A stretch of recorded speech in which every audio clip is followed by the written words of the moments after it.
Hi everyone, welcome to Kannada kitchen YouTube channel. ಇವತ್ತಿನ ವಿಡಿಯೋಲಿ ನಾನು ಆರೋಗ್ಯವಾದ ಹಾಗೂ ತುಂಬ ರುಚಿಯಾದ ನುಗ್ಗೆಸೊಪ್ಪು ಮೊಟ್ಟೆ ಪಲ್ಯವನ್ನು ಹೇಗೆ ಮಾಡುವುದೆಂದು ತಿಳಿಸಿಕೊಡ್ತೇನೆ. ಇದಕ್ಕೆ ಬೇಕಾಗಿರುವ ಸಾಮಗ್ರಿಗಳು: ಈರುಳ್ಳಿ, ನುಗ್ಗೆಸೊಪ್ಪು, ಮೊಟ್ಟೆ, ಹಸಿಮೆಣಸಿನಕಾಯಿ, ಕಾಯಿ ತುರಿ, ಎಣ್ಣೆ, ಉಪ್ಪು. ಮೊದಲಿಗೆ ಒಂದು ಕಡಾಯಿಗೆ 2-3 ಚಮಚ ಎಣ್ಣೆ ಹಾಕಿ. ಎಣ್ಣೆ ಬಿಸಿಯಾದ ನಂತರ 2 ದೊಡ್ಡ ಸೈಜಿನ ಈರುಳ್ಳಿ ಸಣ್ಣದಾಗಿ ಕಟ್ ಮಾಡಿಕೊಂಡು,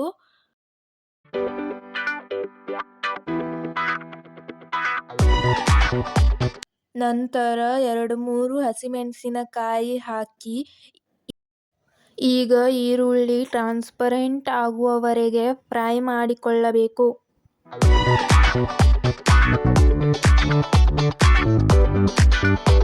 ನುಗ್ಗೆಸೊಪ್ಪು ಎಳೆಯದಾಗಿರಬೇಕು. ಇಲ್ಲಿ ನಾನು 1 ಕಪ್ ಆಗುವಷ್ಟು ನುಗ್ಗೆಸೊಪ್ಪು ತಗೊಂಡಿದ್ದೀನಿ. ಇದನ್ನು ಇಷ್ಟೇ ತಗೋಬೇಕು ಅಂತ ಏನೂ ಇಲ್ಲ. ನೀವು ಹೆಚ್ಚು ಕಡಿಮೆ ಮಾಡಿ ನುಗ್ಗೆಸೊಪ್ಪನ್ನು ಹಾಕಬಹುದು.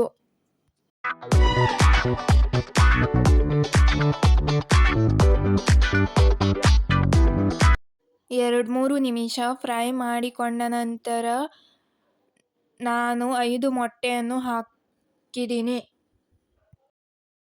ನಂತರ ರುಚಿಗೆ ತಕ್ಕಷ್ಟು ಉಪ್ಪನ್ನು ಹಾಕಬೇಕು. ಮೊಟ್ಟೆ ಸೇರಿಸಿದ ನಂತರ ಮೀಡಿಯಂ ಉರಿಯಲ್ಲಿ ಇಟ್ಟು ಡ್ರೈ ಆಗುವವರೆಗೆ ಫ್ರೈ ಮಾಡಿಕೊಳ್ಳಬೇಕು. ಕೊನೆಯಲ್ಲಿ ಸ್ವಲ್ಪ ಕಾಯಿ ತುರಿಯನ್ನು ಸೇರಿಸಬೇಕು.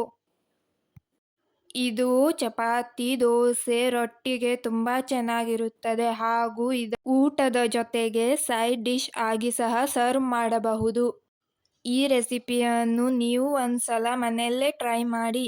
ಇಷ್ಟ ಆದರೆ ಲೈಕ್ ಮಾಡಿ, ಶೇರ್ ಮಾಡಿ, ಸಬ್ಸ್ಕ್ರೈಬ್ ಮಾಡೋದನ್ನ ಮರಿಬೇಡಿ. Thank you.